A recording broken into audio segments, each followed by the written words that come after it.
Hi, everyone. I'm Debbie Schwartz, founder of Road to College and the Paying for College 101 group.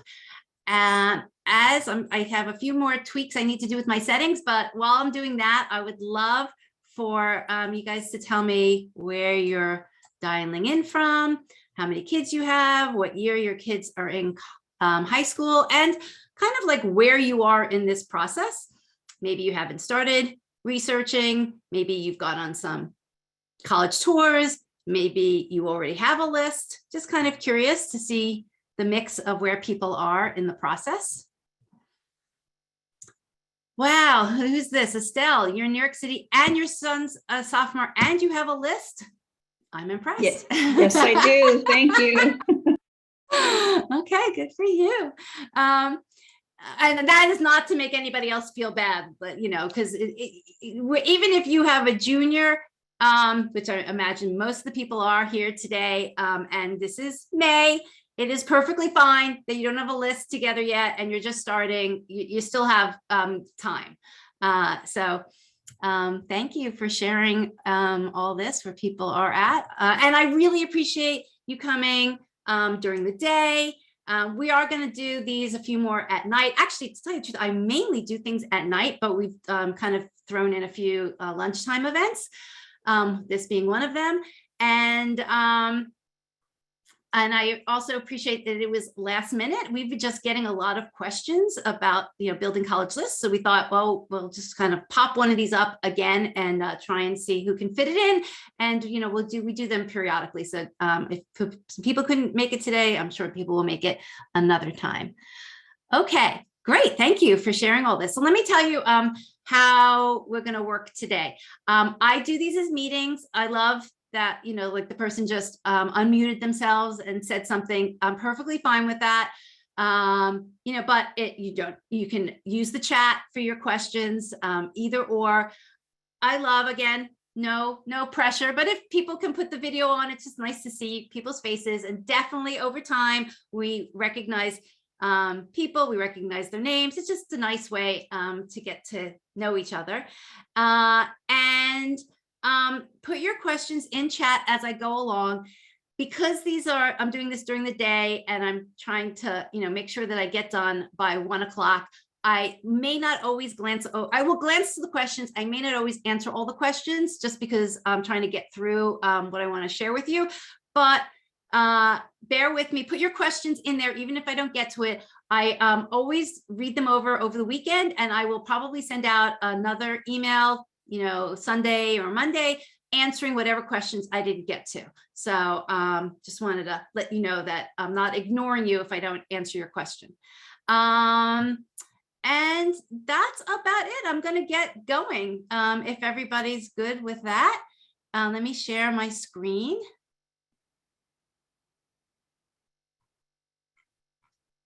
Okay, here we go.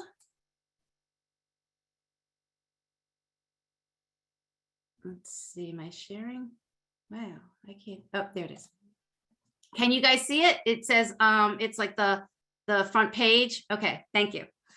Okay, so today I'm going to talk to you about how to build your college lists, and it's really going to be based strongly on finding the schools that can offer your student the most money, which in this case is the schools that can offer your student merit scholarships. And one thing I want to say is sometimes I do these presentations and people ask me afterwards, how can I work with you or things like that. I got to tell you, my goal is that you do not have to work with me. First of all, I don't really even work with families one-on-one. We've got a service where we actually do some group coaching, but my goal is to educate you on the process and on the system, give you some tools so that you can do this. And then you use this as a crutch. So that's just my philosophy in approaching a lot of things. I like to understand the system that something is working in, and then learn it as well as I can, and use experts to learn it, but kind of tailor it to what I need. So that's really what the goal of today is to kind of explain to you the system that we're dealing with in terms of merit scholarships and researching colleges, and then showing you some tools, and particularly a tool that we did develop that hopefully can shortcut the time it takes you to do the work and gives you more information. Okay, oops, sorry, one last thing. Let me just pull up my chat. Great. So, so the way I'm doing this presentation is to just, again, give you some knowledge about the system, and then we're going to dive into the data that you should be looking at to use to build a college list. So it's pretty, it should be kind of common knowledge, but to me, there's really 3 buckets that people are going to find money or use money to pay for college. One is from your own family, whether you've saved over these years in 529s or maybe non-529 accounts. Maybe you have some other family members that can contribute. And so that's really basically coming from savings. And then the other area is some people do figure out a way to cash flow paying for college. It's possible, or at least to contribute to their savings. But basically, the first bucket is money that you can provide, from the family. The second bucket is free money, right? And then the areas of free money, and the 2 that we're going to focus on today, are free money that colleges give, and those are the 2 check marks. And it's also called institutional aid. And that institutional aid comes in the form of giving money to families based on their financial need, or giving money to families based on the students' merit accomplishments. We're, again, primarily going to focus on like the merit side, because that's where the bulk of families fall into. Sometimes, families fall into financial need, but unfortunately, what we see today is the bulk of families, the way that the government and the colleges do their formulas and calculations to determine your need. A lot of families don't fall into that need bucket, but most of the families fall into the merit bucket. And so it's finding the schools that are the right schools that can offer your student the money based on your students' merit academic performance. And then in addition, the other sources of free money are private scholarships and government grants, which again, government grants are mainly based on a family's financial need. Private scholarships, I'll just say my 2 sentences on it. Not horrible source. It's just, to me, I don't find a very efficient way of getting money. It's a lot of work for not as much of a return. The saying goes that the most money, the biggest scholarship a student will receive is from the school that they attend, if you approach the process strategically. So that's why I focus on making sure that you are finding the right schools that can offer your student the most money, because over the 4 years, that's going to be the largest scholarship money that you will find compared to private scholarships. The other big issue with private scholarships, I'll just explain it for 2 seconds, is something called scholarship displacement. And so even though a student receives private scholarships, if they're also receiving need-based aid from a college, then a college will actually reduce the amount of aid that they are offering to the student, because the student has found another source of that money through private scholarships. So it's a little tricky. Private scholarships, again, not a bad thing. I kind of say that do that kind of after you've exhausted. It's an 80-20 rule, right? Go after where you can get 80% of the results with the least amount of work. And then really that's going to be to have your student apply to the schools where they can receive the most money. And then finally, the last bucket is borrowed money and loans. I can't promise in this process that I can have you avoid having to borrow money, but my goal is at least to minimize the amount that you have to borrow. And for a lot of the families who are high school seniors now, we're now kind of in that phase of helping them and talking to them about borrowing money and explaining the process of how you borrow the federal direct loans, which are the government loans to students, and also private loans. Again, I can't promise that you can avoid that stage, but we should be able to minimize how much you might need to borrow. Okay, so what is merit aid? And in its simplest and most honest form, merit aid, merit scholarships is really a form of a tuition discount. It's a discount off of the total cost of attendance that colleges publicize out there. It's kind of like, a retail price versus a wholesale price, if you want to say, but the cost of attendance, which you will see on colleges' websites, is the full in price. And then, they are selectively offering discounts to certain students depending on how much honestly they want to attract that student. And some schools will offer this discount across the board, or offer some sort of a discount or some sort of a merit scholarship. And I'll show you where you'll see that information, where they're actually offering every student, some form of a scholarship. And that's kind of interesting. You might say, why don't they just reduce the full cost of attendance? You're right. It's sometimes it's a just a pricing strategy. They think that having a certain price conveys a certain value. And other schools are more selective in who they're offering these discounts to or merit scholarships. And again, and I think the theme you're going to see through a lot of what I talk about is think of applying to college, think of the college admissions process. And I don't say this in a bad way, but it is a business. Colleges are in the business of offering your students education, and so they need to fill their seats, and you are the consumer and you're making a purchasing decision. So anyhow, so merit scholarships for some colleges, and we're going to see the range. We're going to see the colleges that offer a discount to all the students, and then there's going to be colleges that only offer merit scholarships to a select number of students, and they are using it as a pricing tool. They work with consultants, which I'll talk about and show you, and they are determining you and your students' price sensitivity relative to the product that they're offering, which is both the quality of their education and the brand of their education. And for the schools that are selectively offering scholarships, they're also factoring in that there's going to be a certain number of families that are going to come and pay the full price. There's going to be a certain number of families that they might have to discount heavily to, and there's going to be a certain number of families in the middle, which they might lightly offer a scholarship to, and then they have to decide further into the season and the process whether or not they have to increase that scholarship to really have the family and the student kind of seal the deal. So the other thing to know about merit scholarships, which I think again is more important relative to a private scholarship, is most merit scholarships are renewable. And that's why it's important to focus on them now when your student is in the admissions process. People ask, can students get merit scholarships once they start a college? That varies, yes and no, but the bulk of institutional money is given out when a student in the admissions process. So I wouldn't count on getting merit scholarships once your student is a college student. Not saying it's not impossible, I just wouldn't count on it.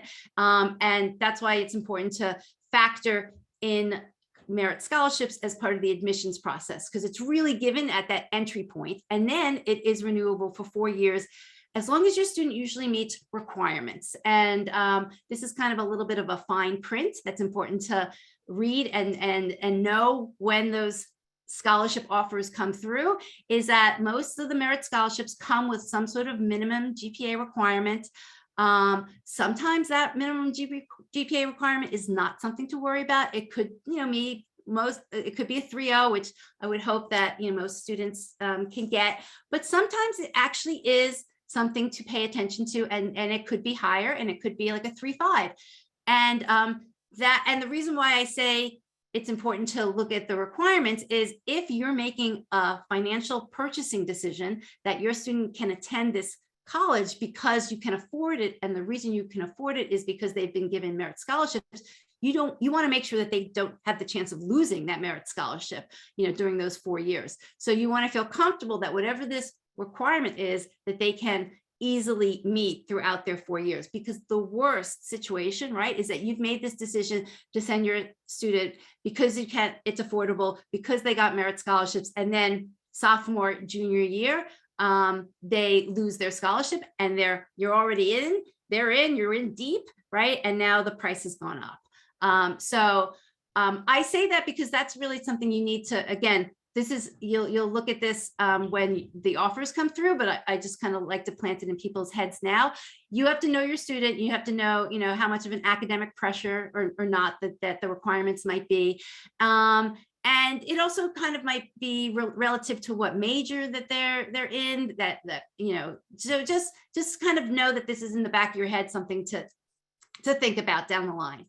And then the last comment is, I highly encourage, I am not going to go over it today, but it's probably another session that we can do. I highly encourage when you look at college costs that you look at the 4-year costs of what it's going to cost you, not just the first year, but what is my student's 4-year costs of attending that school. And when you make those estimates, you absolutely should put in tuition increases.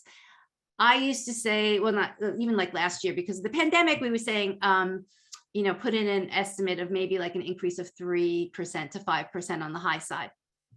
And last year, there were definitely schools that froze tuition. I like to be conservative in all my estimates. So I would, estimate on the high side.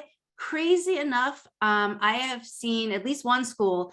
First of all the schools this year are coming back to increasing their tuition. They're trying to make up for what happened during the pandemic. I saw one school, and I'll name them out, Elon, and they raised their tuition this year 9%. Wow, that is just crazy. I mean, when I say this year, it's really it's the tuition that they're starting to advertise for the 22-23 academic year. 9%. I honestly would have never have told families to put in that high of an estimate, but it's happening. So, the other reason I'm bringing this up, if you make estimates that your student is receiving merit scholarship, which is great, I'm not saying it's a downside, but something to keep in mind is that the merit scholarship offers do not increase with tuition. So if your student is offered $20,000 each year, that's going to be a flat $20,000. But when you do your 4-year costs, make sure you increase tuition. And unfortunately, that merit scholarship is not going to increase along with tuition. That would be nice. That would be a nice feature that they should incorporate. Okay. So Andrew, you said daughter enrolled in Elon last year. Have you seen that 9% increase announcement? I'm just kind of curious. I did see the announcement, yeah. And I didn't realize it was 9%. I just realized it went up. I didn't do the math. So that was eye-opening. Yeah. And I'm not saying anything about the school. It's a great school. It was just, that's a high increase. So. Yeah, but Elon always advertises themselves as the affordable, quote unquote, affordable private school.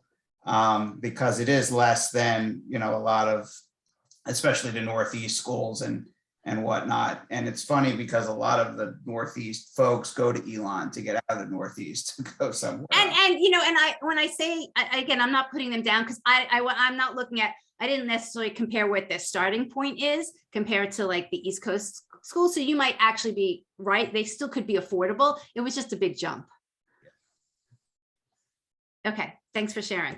So what I wanted to show you here again is kind of like the back of the process that you may or may not be aware of, but in kind of understanding the whole business side of what's going on, I think it's important to understand what colleges are going through to determine what type of scholarships to offer your student. It's not willy-nilly. It's really based on a lot of research, on a lot of data, on a lot of modeling.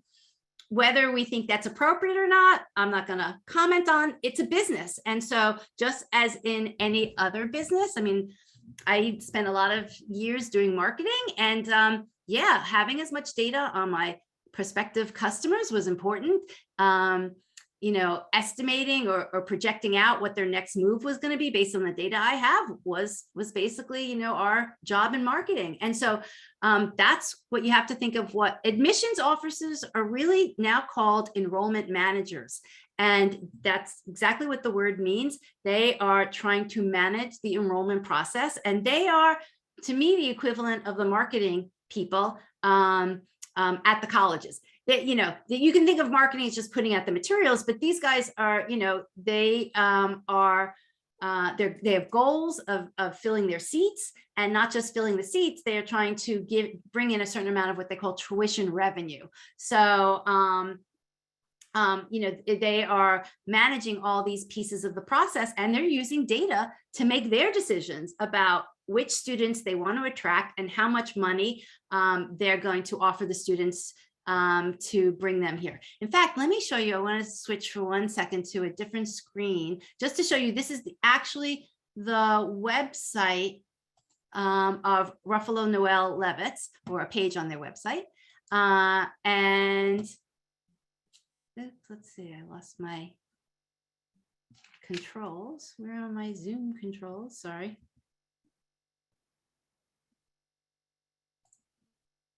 Yikes. What are you guys seeing?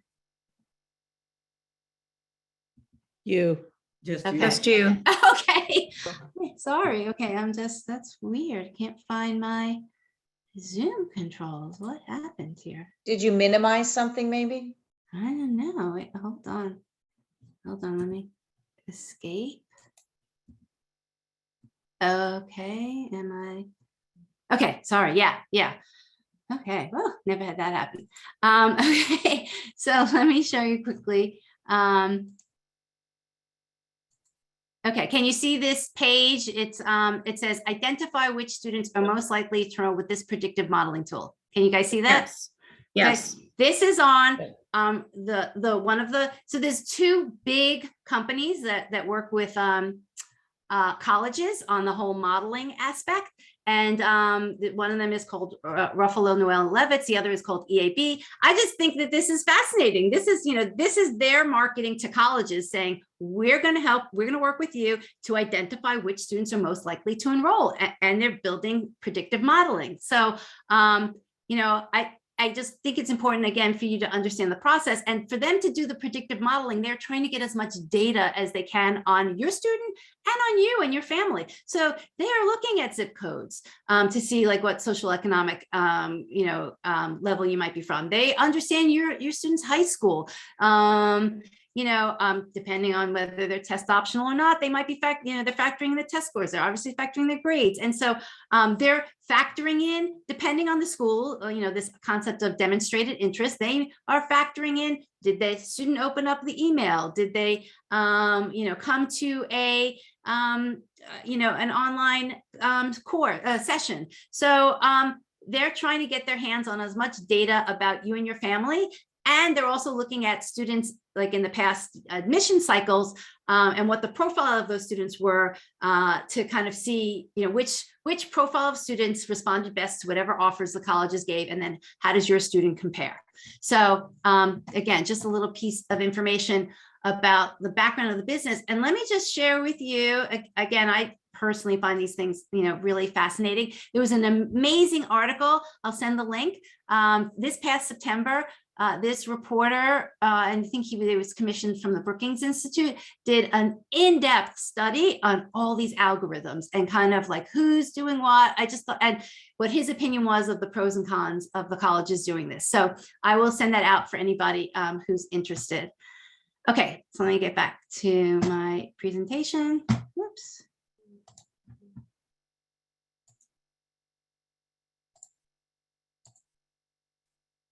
Okay, I think I'm going to share it like this, just in case I don't lose the controls again. Okay, everybody, just somebody give me a thumbs up they can see. Okay, thank you. Okay, so the other piece, and then I wanted to show you about what the colleges are dealing with, right? And this is, I'm pretty sure, this was also, again, from Ruffalo Noel Levitz, kind of, all the different moving pieces that colleges are trying to balance when they, are looking at applications. And I thought that this quote was pretty fascinating. Sorry, can you make it into the presentation view? Because it's a lot of stuff we can't really see so good. You Sure. can, Oh, well. you Yeah, can, it's move that one, I think.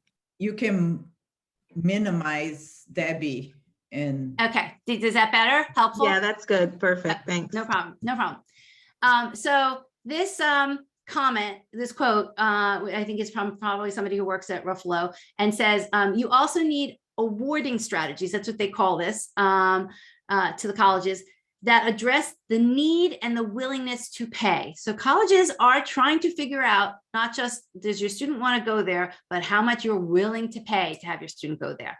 And what they're saying is doing this successfully means that you have to understand the price sensitivity of the various student populations you hope to recruit. So what I wanted to kind of point out in this diagram is that the first column are all these pieces of information that they're trying to find out about students, their background, their beliefs, academic ability, how motivated they are, how self-disciplined. And then at the bottom here is ability to pay. That's your family. But then the other factors that are going on here are things a little bit out of your control. And that's why if your student is ever denied, you really shouldn't take it personally, because there could be a lot of other factors you have no idea about that the college is dealing with. And that's the reason why your student got denied, not because they weren't capable, but because there were other objectives that the college is trying to fulfill. And so, look at this third box. They're looking at what their head count is and what their other qualitative goals are. Are they trying to reach, a certain average GPA of incoming students? Do they have diversity goals? Do they have persistence goals, meaning, retention? How is your student the type of student that's going to stay there for 4 years? There's net revenue goals. So there's all these other goals happening in addition to, what your student looks like. And that's besides a lot of pieces of the black box, that is a big piece of the black box, where sometimes we get a clue by looking at a college's mission statement or some other information that they might put out, like from their board or things like that. But this is much harder to ascertain, is really what are their institutional priorities? That's just much, we don't always really have insight into that. So as a really quick summary of the different types of merit aid or scholarship out there, there is what I would call automatic merit aid, competitive merit aid, and talent-based. So automatic is really what the name implies. It means that anybody and everybody who applies to that school will automatically be reviewed and considered for whatever scholarships that school is offering. The colleges that offer automatic aid generally are pretty transparent about the requirements they need for the aid and how much they're going to give. They usually have, and I'll flip in a second to show you, they usually have a grid or a chart on their website that's pretty clear that says, if a student has this GPA, they're going to be awarded, this dollar amount. A lot of schools still have, if your student has this GPA and this test score, they will be awarded, a certain dollar amount. Most schools are still are awarding merit scholarship, just based on GPA. Some schools, and I don't have a list offhand because it's hard to kind of like know with all the moving pieces, but some schools are test optional to apply, but they are still requiring test scores for merit. And so another layer to this whole process, unfortunately, is really making sure you do your research. I so wish that there was a central source that kind of, had all of this information in terms of, we have a good source of obviously which schools are test optional. We don't have a great source of which schools are requiring test scores for merit or not, A, because they're not always transparent on their websites, and B, they're changing. So if there's any school that your student is serious about applying to, I would obviously look at their website to see if they're making a claim or telling you that test scores are required for merit. And if it's not clear or if there's no mention, absolutely, and this is a great interaction for your student to take on, tell your student to email their admissions rep and ask this question. It's a perfectly valid question, and it's a great, question and interaction that your student can have with the admissions rep. And another thing that I want to impress upon people as they go through the process, going back to this concept of this is a business, colleges are in the business of educating your student, getting seats filled, and you're the consumer. As a consumer, you don't be afraid to ask questions. We're going to show you data sources that can help maybe answer some of your questions, but a lot of colleges aren't as transparent in sharing all of the data. It doesn't mean you shouldn't ask. Unfortunately, I can't promise that they're going to answer and give you the data you want, but it shouldn't stop you from asking. So I want to encourage everybody to ask whatever questions you or your student have to the college, particularly around data, numbers that you can't find, and if it's going to, and make it clear to them that it's going to help you make a better decision. Who knows, over time, maybe we'll chip away and we'll get colleges to share some of this information, but at a minimum, don't be afraid to ask. So let me go ahead. So this is an example of Miami University showing you their chart on their website. And I showed here 3 years worth, just thought it was kind of interesting. On the far right is 2020, before the pandemic. This was the only chart they had. It showed both, you had to have a certain SAT, ACT, and a certain GPA to receive their scholarship. And then in 2021, they only required GPAs. And another asterisk to kind of watch out for, and you can see that it's footnoted here, is what type of GPA they're asking for. In this case, well, they actually say it. It says that Miami was asking for the weighted high school GPA.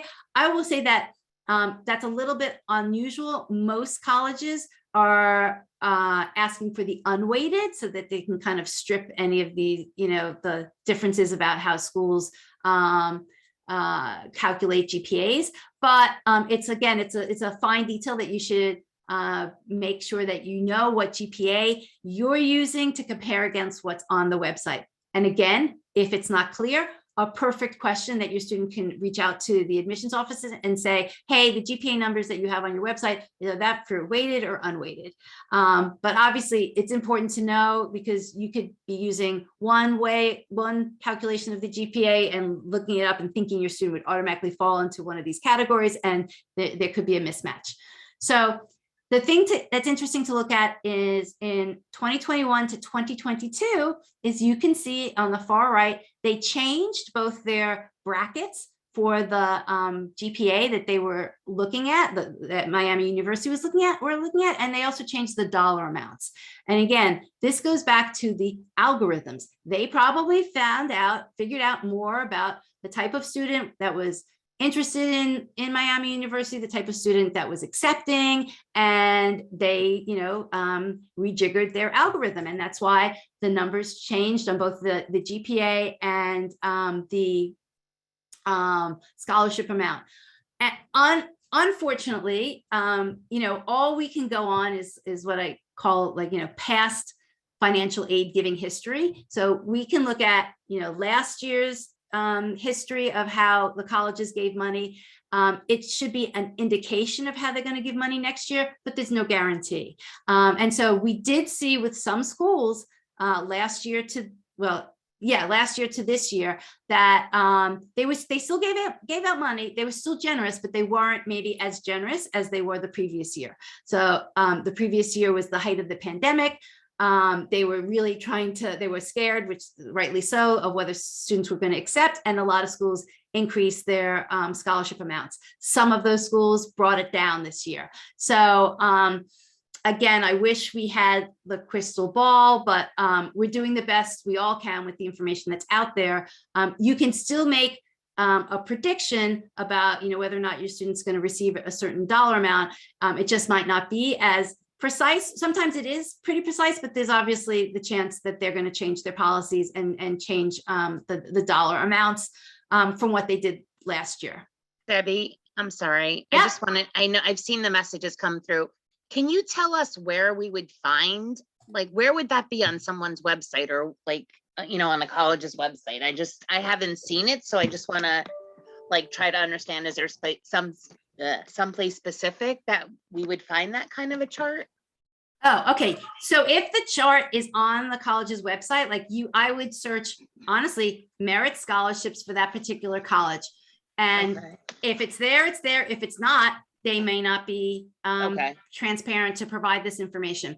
On College Insights, which is a search tool which we put together, we have, if the college has one of these pages, we have a link to those pages.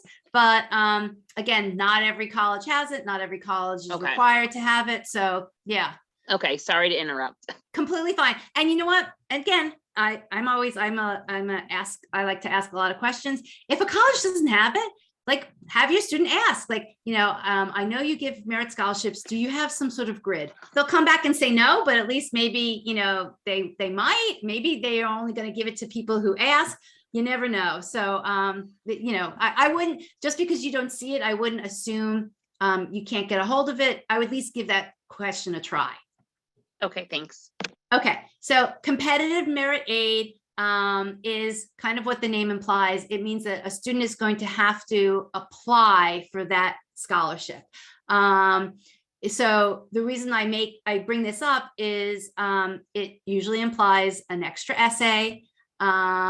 So that's work that you need to factor into, your student's application workload.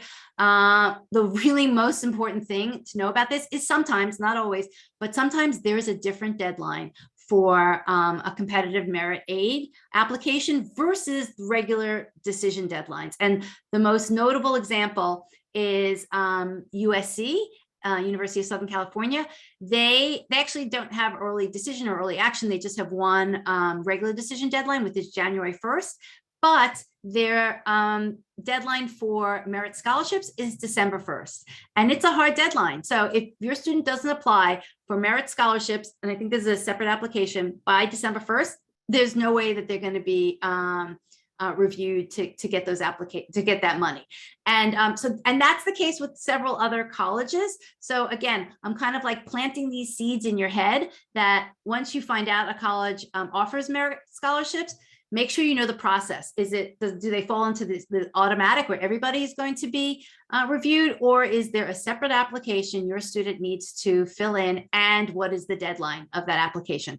A lot of other schools actually ask students to apply once they have been accepted. So, which is fine, but I just throw that out there because we dealt with a lot of families and students who were accepted to schools actually early, like in that January timeframe, and then they were asked if they wanted to apply either for an honors program or for a merit scholarship.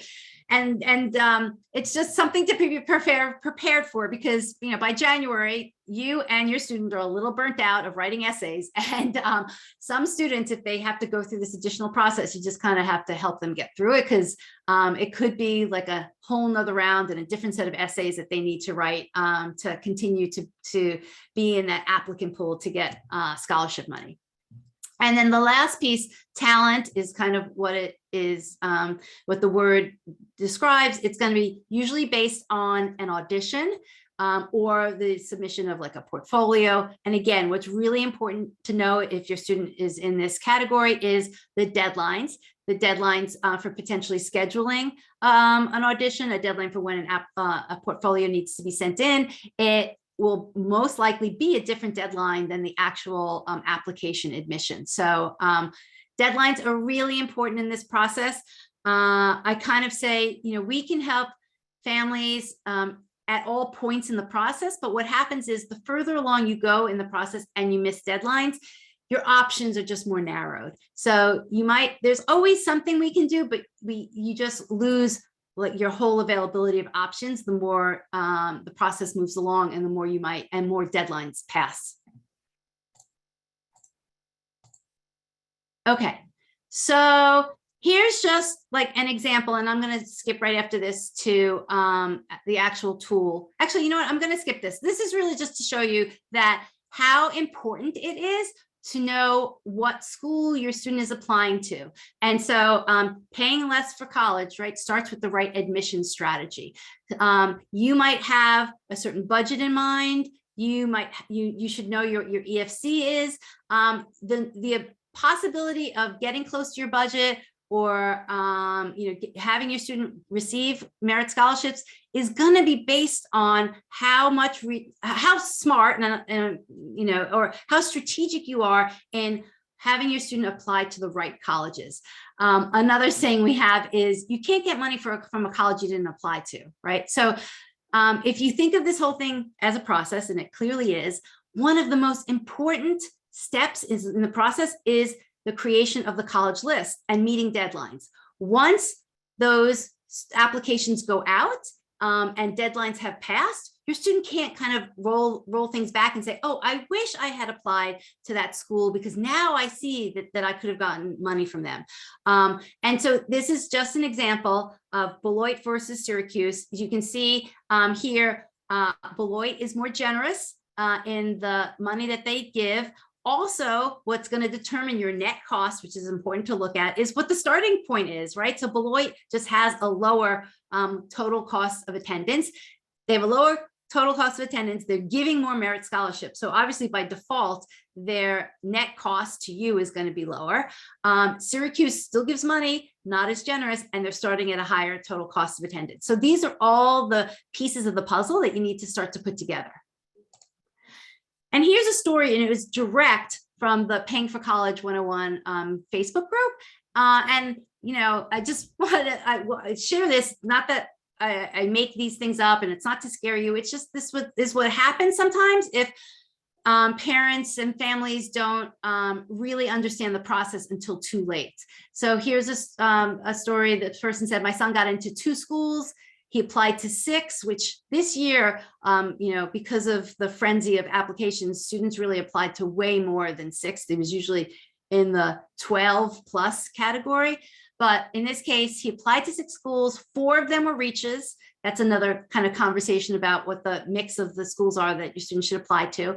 And he got waitlisted at all 4 of those private schools. And so basically, he only got into 2 schools. And now he had to decide, except that one of those schools was clearly, even though they applied to it, it was clearly out of the ballpark for what they could afford. And so out of this whole process, this student was really not left with a choice. They only had one school that they were accepted to that was affordable. And so and this really comes down to what was the list of schools that this student and this family chose to let their student apply to. That was the deciding factor. You could say, sure, the deciding factor was whether or not he got admitted. The deciding factor was what was the makeup of his list. And he should have had more schools on there that A, were affordable, and B, likely that he would be accepted to. And then at the end of the process, he would have had more choices. And that is my goal for all of you, is that you're a student and you have choices to make when all the results come in. You're not backed into a corner, as this family kind of is, that there was only one school that the student could go to. And if by chance that you're in this situation, but you should also think about every school that you put on your students list. If that is the school, if that is the only school that they get into, can you afford it, and are you willing to send them there? Or actually, I should say, can you afford it, and are they willing to go there? And I know they might have preferences. I really wanted to go to this school versus that school, but if that is the only school left, are they still going to be happy going there? Because it might happen. Okay, I'm gonna skip this a little bit, other than to say I'm gonna go into looking at the tool. The reason why I share this is really, I want you to be open-minded. You might come into the process and already have like a list and say, oh, my kid is only gonna go to schools in this state, or they only wanna go to the big state schools and not the small liberal arts schools, or who knows? I don't know what your like preconceived, and I'm not saying that in a bad way, but your thoughts are coming into the process. But as much as you can kind of put that aside and be open-minded and start the process with, we say, like with a wide net, cast a wide net, see what's out there, and then start kind of scraping away. It's a very iterative process. You are literally, going to go from this, maybe this list of, who knows, like, 60 schools, and you got to whittle that down to probably somewhere between 10 and 20 schools. And that whittling is going to be a combination. I'm going to kind of pretty easily get you to the 60 schools or 40 schools, that top wide net.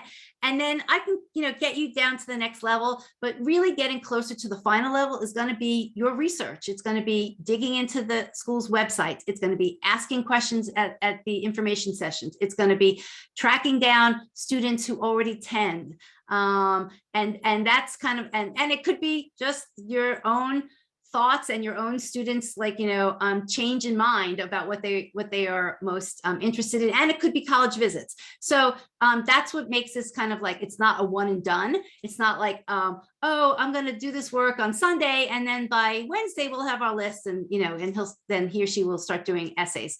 It's going to be a constant, like, going back and forth and building a list. Okay. Here's some important tips to have as you start the search. Do you know your EFC? Just curious. If anybody, you don't have to tell me the number, but I'm just curious. Have people started to look at what their EFC is, which is expected family contribution. It's okay. Then Kathy, even the fact that you know that it's high, that's okay. At least you know what the number is. Yes, it's outrageous. Completely agree. It's another discussion to talk about how much you can impact your EFC. And quite honestly, if your families of juniors, you can't anymore at this point, but at least you should know what it is. And for the people who have no idea, you should Google this, and I will put it in a link of a follow-up email. But honestly, you should use the College Board's EFC calculator and just Google College Board EFC calculator, and it's a pretty good calculator, and that will give you a sense of what number you're dealing with. And why it's important to understand your EFC is because it will tell you whether or not, depending on the school, you are going to potentially get need-based aid from the school, or whether you're going to need to look at if that school's offering merit scholarships. I'll just throw out an example. If you had an EFC of 30,000 and you're looking at schools with a cost of attendance of 60,000, then your need is the difference between their cost of attendance and your EFC. So you have a need of $30,000 because your EFC is less than the cost of attendance. So what that means is then you would say, okay, does that school, maybe that school actually gives need-based aid. So I then want to look at how much need-based aid, or what percentage of need does that school meet. So I'm going to be looking down like the need branch of that information. But and you might find that even though you have a need, that school just does not even offer need-based aid. That might be that might be the case. You might have a need and that school only offers merit scholarships. That's okay. You want to see if your student is eligible for the merit scholarships, but at least you know going in what to expect. And then vice versa, for unfortunately the parents who say that their EFC is high, then it's pretty clear off the bat that there's probably not going to be any school where you're going to have any need, and you're going to need to look at all the schools in terms of whether they offer merit scholarships. So that's the importance of knowing your EFC. Second, knowing your family budget. And your family budget number can be different than the EFC. I'm not saying that whatever your EFC number is, that's what you are going to be able to financially meet, or that should be your budget. And I'll give you an example. This was a story that somebody shared in the Paying for College group. I think her EFC, and I don't know what the exact dollar amount, but it was pretty high. She knew that it was going to be beyond, she wasn't going to get need-based aid from any school. And it might have even been like her EFC was in the $70,000 or $80,000 range, but she wanted her budget to be $30,000. So she at least knew what her family budget was. And that's the way she geared the college search. And you can do that. So, and I'll show you, so that's why it's important to understand what your family budget is versus your EFC, both important numbers, and both you should use during the process. And if you haven't sat down to think about what the family budget is, do it. Figure out some range, because if you go into this blind, you're going to have too many unpleasant surprises at the end of the process. Okay, so you need to decide whether you're looking for need-based aid versus merit, cast a wide net. My other tip is always include your state school. It's in most cases, not all cases, it's going to be probably one of the most reasonably priced. So might not be a price that you agree with, but it's probably going to be one of the most reasonably priced school that's on your student's list. Again, I'm all about having as many options as possible. So if that state school falls into affordable school, then make sure it's on your student's list. Most state schools also obviously give a higher admission rate to an in-state resident. So, pick at least one, maybe more state school to put on the list. Have what we call is a leverage school. So a leverage school, and you're going to use this potentially for later down in the process if you want to ask for appeals.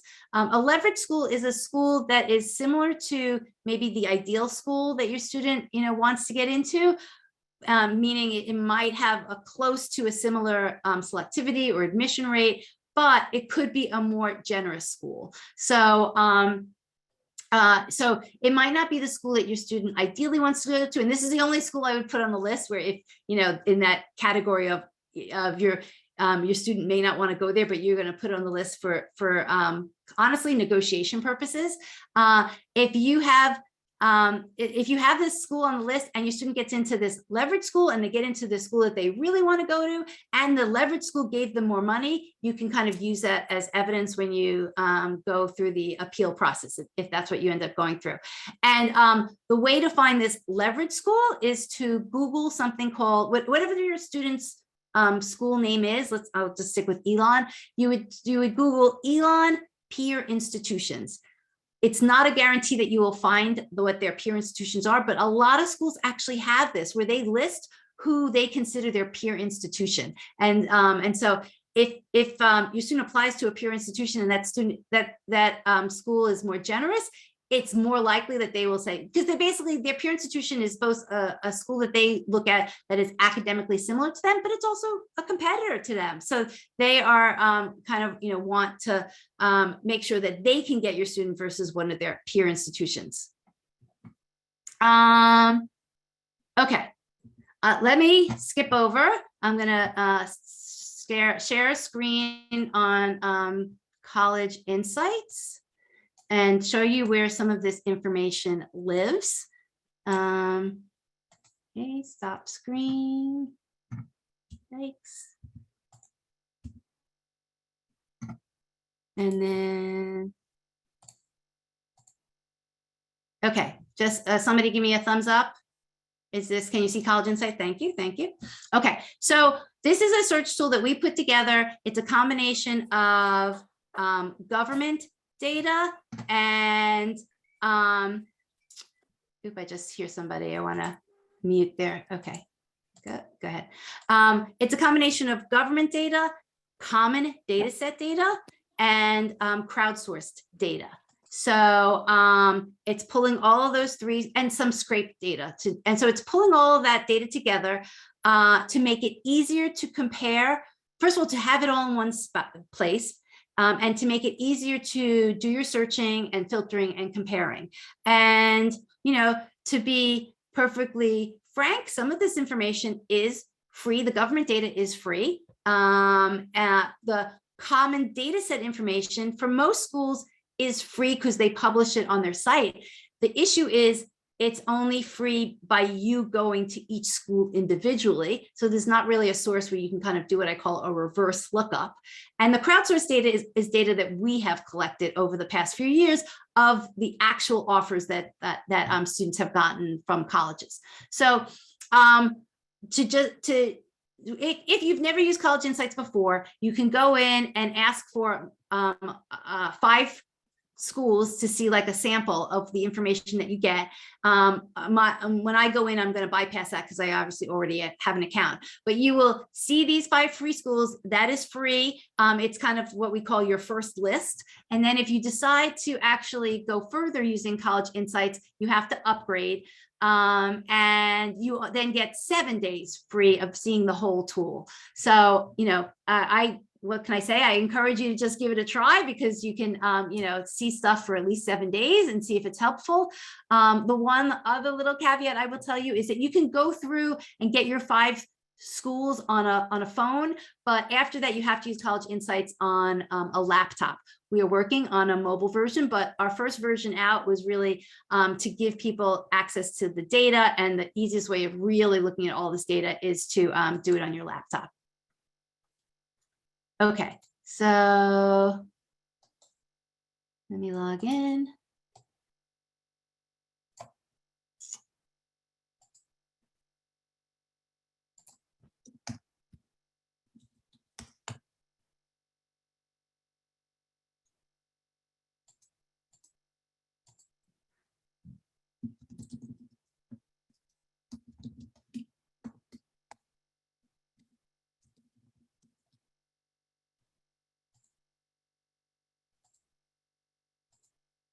Yeah.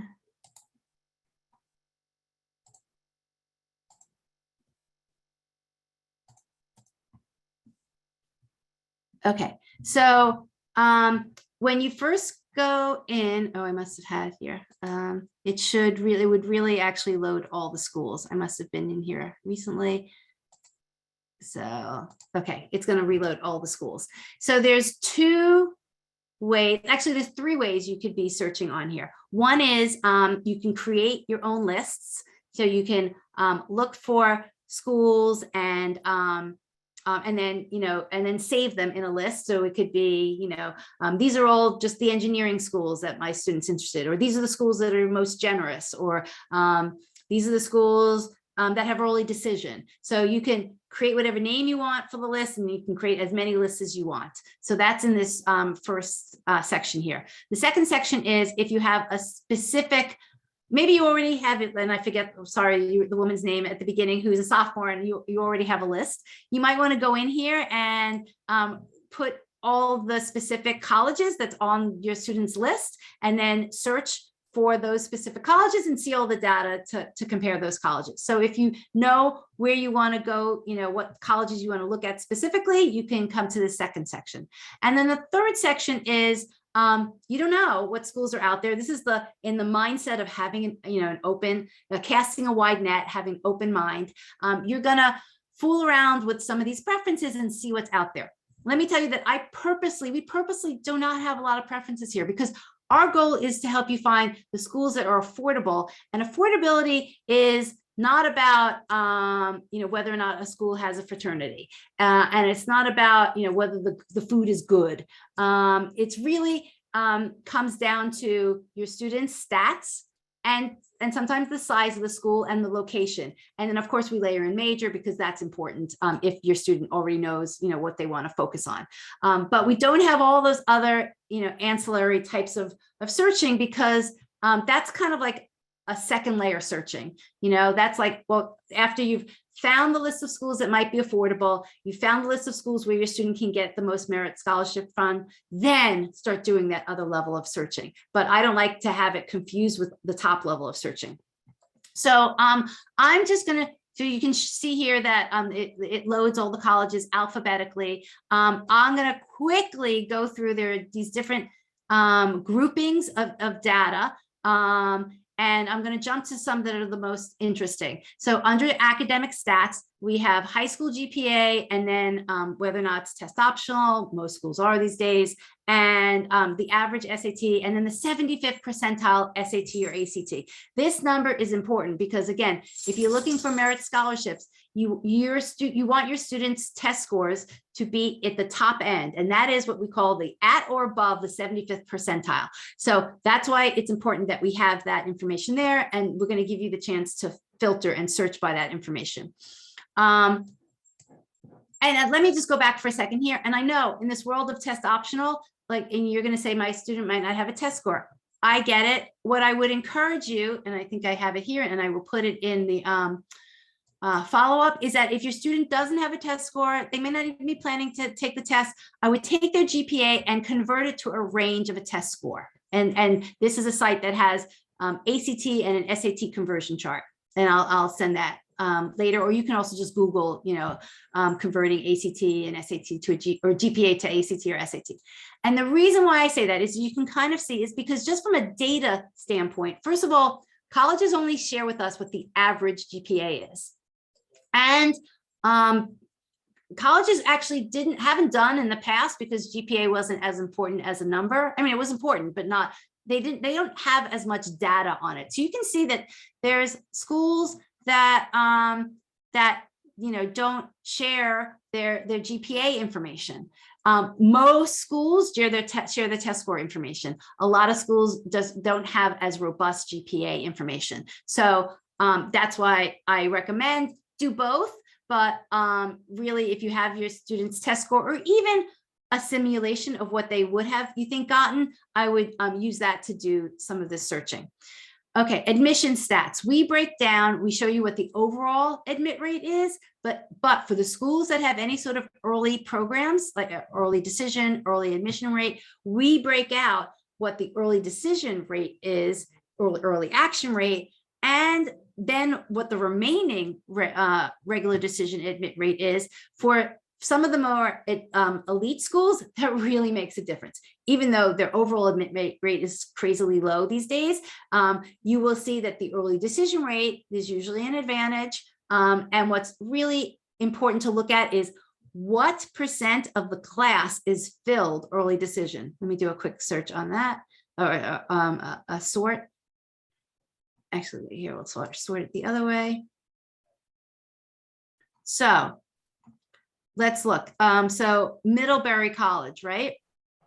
And this isn't like this current admission season that just ended, because we need actually another month or so to enter that information. But you get the general gist. This is the direction that the colleges are going in. Their overall admit rate was 22%. The early decision rate was 47%. Big difference. Here's the shocker, or the pin is that they admitted 65% of the class early decision. So that just shows you that if you're and I'm not saying that they have to apply early decision. I'm just saying understand what their odds are at the different stages of the admissions process. So you tend to see this in the more selective schools. They are moving to accept more and more of the total class in the early decision phase. And actually put it on your calendar. I think my date is June 15th. I'm doing a session with Ron Lieber, who's New York Times money columnist, because he's recently done a lot of research into whether or not early decision is binding. And we're going to have a whole discussion about that. But whether or not it's binding, this is that we'll delve into that more. This is the reality of the direction of what some of these schools are going into. So next we have a section on who has early decision, early action. One thing, and I actually have another page of those college search tips, which I didn't go through, which I'll share in an email. One of the other important tips is if a school has an early action deadline, your students should apply. The earlier, the better, the chances, even if it's early action. I'm not pushing that they have to pick an early decision, but early action, it is usually in most cases a slightly higher admission rate. They also might have a better chance of merit scholarship money. I mean, just again, think about this from a business standpoint. Colleges want to get this over with as well. So if your student applies early, they want to get them to say yes and just finish up the process. So it's better for your student, for you, mental health wise, and for the school if you apply early, and potentially maybe you get in all of the information that you're comfortable with and your student can make a decision. But there will be some slight advantages to even applying early action. Okay, and then there's a section on need-based aid. This is going to be most important for the families who see that their EFC is below the cost of attendance. And I'm just going to skip here for a second. The cost of attendance is in-state COA, out-of-state COA. So if you've got your EFC number, you can look at, is my EFC below or above these costs of attendance? If I'm below, then I'm going to say, hey, do any of these schools give a financial need, and what percentage, this is a column, what percentage of the financial need do they offer?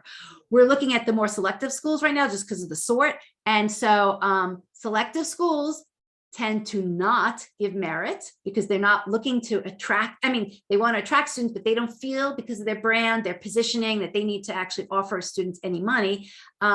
They are really using their money to help families in financial need. As you go down, and I don't like to use the word ranking scale, but as you go down kind of maybe like the hierarchy of eliteness, selectivity, brandness, if you want to call that, there comes a point where it switches. All like the top tier, the schools are not giving merit, they're concerned about need, and then it starts to switch. And then there's a little bit of a pocket of schools that do both, that say we're going to help families in need and we're going to help families that have merit. And then it starts to switch. And then it's schools that start to become more generous in a merit because they're trying to inch themselves up into those other categories and they want to attract the better students. And they're doing that with the merit scholarships. Okay, so that's where I'm going to skip to this tab, merit scholarships. These are the columns that are most valuable that you should be looking at. One is what percent of the families who have no need are actually receiving merit scholarships. So, and that's actually this second column. The first column just says what percentage of the families don't have any financial need. That just gives you a little sense to the social economic makeup of the student body. So let's look at Colgate. So Colgate is saying that 72% of their families do not have financial need. That means that 72% of those families had an EFC that was higher than the cost of attendance, that is $75,000. So again, just gives you a little insight into the types of students that are ending up attending Colgate. I'm not saying it's bad or good, it just kind of gives you an idea of what their makeup is. So let's look at Emory. So Emory says that we have 54% of families that do not have financial need. And of those 54% of families, 11% get some sort of merit scholarships. And that 11% on average get a merit scholarship that is $23,000. So it's just kind of showing you kind of how the slice of the pie changes and gets smaller and smaller. And we have, and so this page, this link here would be for Emory. If you clicked on that, it would bring you to the page on Emory that talks about that merit scholarships. So the person who asked earlier, if Emory, and I don't think they do, but if Emory had a chart, if you clicked here, it would bring you to the page on the website that has that chart. And also, if that school is offering any full tuition or full ride scholarships, we bring you to the link so you can see all of that information around what it takes to get a full ride or a full tuition scholarship. So let me jump to the compare offers tab. So for Emory, we can see that, if I click on view, this shows us all of the offers that students shared with us for this year and the past 3 years of students who got into Emory and also received money. So it also shows you by EFC range. So again, if you know your EFC range, and most families that are gonna receive merit scholarship are probably gonna have an EFC of 30,000 and above. I would then zone in on what my student's EFC range is and kind of look at, did that student receive merit scholarships? Unfortunately, in this case, you can see people shared that their student got in, but they didn't actually receive merit scholarships from Emory. So they might not have been as generous this year, even though the data said that they were going to be generous. The other way you can look at this data is by looking at the GPA of the student and whether or not they supplied SATs or ACTs. Interestingly enough, and this is a small sampling, all these students here had an SAT and ACT, some actually had both. And I will say that this is crowdsourced data. If you see something unusual, email me because this isn't perfect. I would say that I take this information as directional. So for example, here I can see, and I might reach out to this person, that they probably put something in wrong. They said that their student had a GPA of 2. That's probably not the case because they had an SAT of 1570 and an ACT of 36. So they mistyped something there, and we will kind of follow up. But at least this gives you a sense of whether or not the college is offering money, what kind of how much money they're offering, and you can look at past years. Let me find one that I know that we actually have a lot of information for, that just so you can kind of see. Usually, let's see, Northeastern, we have a lot for.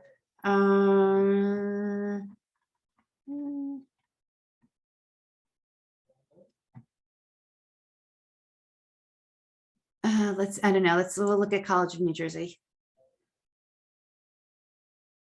Okay, so they have, we have 15 submissions here for this year. There were 22 for last year. So you can kind of see that there was a pattern that students were getting between 4,000 and 6,000. This student got more, and if you look, they probably hit a different level of scholarship amount. So yeah, there's some, levels here that are happening between 4,000 to 6,000, then 12,000 that College of New Jersey is giving out. So that's just, it's kind of interesting information to see the actuals versus what the college says that they're doing. And then one last thing I want to show you is to do this search. And I want you to be open-minded, start wide. So let's just take a student's ACT. Let's say a student has between a 28 and a 30 ACT. Let's see, and that's all I'm going to pick as a filter. And I'm going to say that student, I want to see the schools where that's that score range of the 28 to 30 is at or above the 75th percentile. Because I know that my student's going to be at the top of the academic range there. And that's where, and that's where they have the most likelihood of receiving a merit scholarship. So I did that search. So we now have more than 3 pages of schools where the 28 to 30 range is at the 75 percentile or above. And what I would do is then jump to the merit scholarship tab, and I would sort 2 of these columns. First, I would sort what the average dollar amount is of merit scholarships, and I would look at who's giving the most. Wow, interesting. Beloit. So the 28 to 30 ACT range puts the students who are applying in Beloit at the 75th percentile and above. Very interesting here. Beloit is giving 97% of families that have any sort of that don't have financial need. They're giving merit scholarships, and on average, they're giving a $40,000 award. So that let's just call it $65,000 cost of attendance for most families who aren't receiving need is coming down to $25,000. So if you want, I'm not saying that Beloit meets your students' other criteria. I didn't put in a major. I don't know. It's definitely probably a smaller school. It might not be the location your student, wants to go to, but you can quickly start to narrow down. Okay, at least these are the schools where my student has the best chances of getting merit. Now let me layer on, and not just getting the best chance of merit. Going back to that example I gave you of the parent who said, my EFC is over 80,000, but my budget is 30,000. Okay, so now she could make her budget if her student got into Beloit and they got the $40,000, merit scholarship. She now is looking at a cost of attendance of 25,000. That she made her budget, and that's how you have to look at the numbers. And that's why it's important to understand your EFC, and that's why it's important to know what your budget is.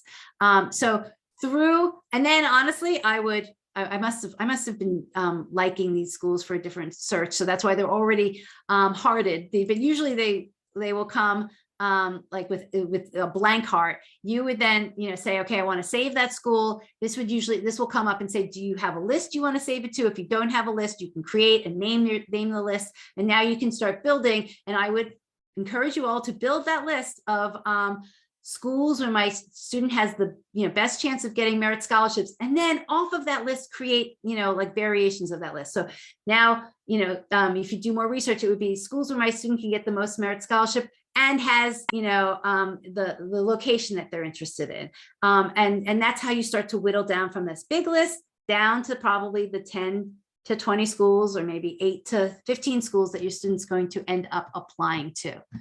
So it is 1:15. Sorry, I've definitely gone over by 15 minutes. Thank you for everybody who has hung on. I promise, I really do. I save the chat. I will look through the questions and answer a lot of them. I'm sure a lot of them will kind of like lump together in terms of categories. I guess what I never gave you just is here's the link to College Insights, collegeinsights.roadtocollege.com. And again, you can create a list for 5 free schools and see what it's like. and not even, have to do anything, actually, it doesn't, if you do that 5 free list school, up here, like next to my name would be a button that says upgrade. And then if you upgrade, you will get 7 free days of seeing everything and doing the filtering that I just talked about and creating your lists. So give it a shot. For if you're a family with a junior, not to make you feel bad. If you haven't started this, start it. Now is the time. Don't wait much longer. At least, do that wide net now, because in the best of cases, you want to get to that list of schools, at least the list of schools that your student, your student really wants to apply to. Maybe not be all the schools that they're going to apply to, but a good chunk of them. Honestly, by June, you might be adding and subtracting some because you want them to do their essays over the summer. It just will give a relief to you, to them. They have the time. Once school starts again in the fall, there's so many other activities and time, commitments that layer on. I'm not saying that they're going to get them all done this summer, but if you can get a bulk of them done this summer, you are so far ahead of the game. You will meet a lot of those early action deadlines. Not just that, there are some schools, I guess I should actually add to my list of college search tips. There are some schools that give rolling admission. If there's, it actually would be even nice beyond applying to early action schools to find maybe one school with a rolling admission. Sometimes it tends to be the state schools, because wouldn't it be nice if your student can apply, and those rolling admissions can start like August 15th. But wouldn't it be nice if your student was into at least one school in September? May not be the school that they go to, but they'll feel great that they have a school that they know that they've been accepted to. They still have others that they're going to apply to, but at least like there's, some certainty that they have something in their back pocket. So does each school have their own set of essay topics? Yes and no, Marianne. And this is not to avoid your question. I'm going to answer it, but we actually do a session with a company called Prompt, and the CEO is Brad Schiller. He does an amazing job of talking through essays and kind of what you need to focus on. But the answer to that is that most schools these days are using the Common App, and the Common App has what they call a personal statement. And it is that one essay that all the schools are going to use. But then in addition, some schools, not all, have supplemental essays. And those supplemental essays are the essays that vary and they differ. And that's really when the essay workload starts to pile up. It's everybody should do a good personal statement, but then depending on your student's college list, how many more essays they're going to write depends on the types of colleges that they are applying to, and then the supplemental essays that those colleges are asking for.